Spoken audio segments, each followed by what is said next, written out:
Uma, how important do you think it is really to start very early for parents, like when you're talking about little children or children, this emotional support, being aware and talking to your children and dealing with all these things. So how important is it to start sort of, that early? So it's a very good question that you asked me, Leena, that as parents, actually nobody teaches us parenting. So parenting is something that we keep learning while we are parenting. And it's important to actually address the child's emotional health. The emotional health is like a bank account. And that bank account, I think parents need to understand how to deal with their questions. They ask way too many questions, and some of them may be too intriguing. And we as parents probably are not ready to answer those questions. And those questions probably lead to a lot of thoughts in the child's minds also. So it's important to address the questions the children are talking. On the other hand, what parents do these days is uh, do helicopter parenting, if I have to use Yeah, that absolutely. No, term. absolutely. They will just not leave the child to Yeah, breathe. Let your child just be, let them be yeah, yeah. mischievous. If they create some mischief, that's the only way they will understand what curiosity is, what exploration is, what experimentation is. I can't be punishing my child. I can't be on the child's neck all the time. Leave the child, let them do some creativity of their own, allow them. And what as a culture we are also not doing is mollycoddling them way too much. Yeah. We don't allow them to even understand what failure is, what disappointments are.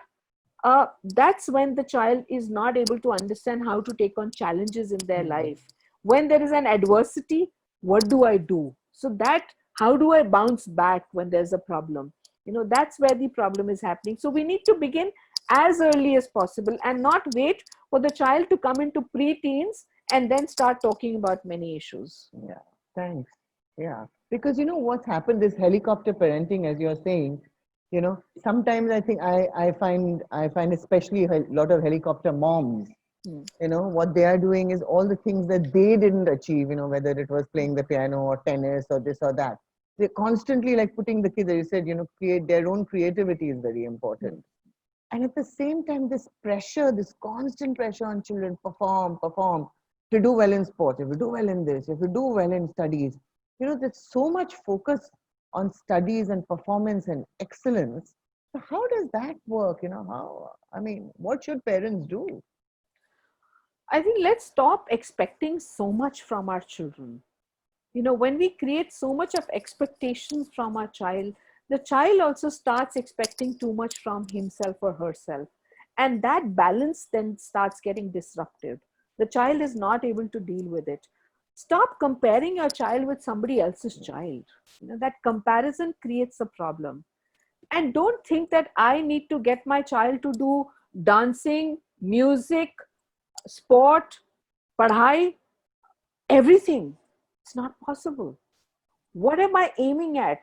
What is it that I'm going to expect from my child? There is no perfect child. There is absolutely no perfect parenting either. So let's just begin to just let the child be happy. What is wrong with our culture now that we are starting to talk about happiness classes for children? Where did we go wrong? Why aren't we sitting and talking about regular stuff with our children? And it's all right to make mistakes. It's all right if the child has got less marks in some subject. It's all right. Let's not create a bloodbath for the child and do some corporal punishment or negate him or shame him. What parents don't see is when you start shaming your child in this manner, the child carries a baggage with himself or herself, and then there is a bursting of a dam taking place of the emotions, and the child doesn't understand why my parent did this with me in my childhood. I wanted to do so many other things, but I was not allowed to do. So there are many of these negative toxic emotions which keep building up in the child's mind. Really, thank you so much. Such fantastic insights, for parents. And as you said, there's no right formula for being a perfect parent. nor is there, how do we bring up our children. But it's like, I think insights like these really, really will go a long way. Mm. Thank you so much, Thank you. Rupa.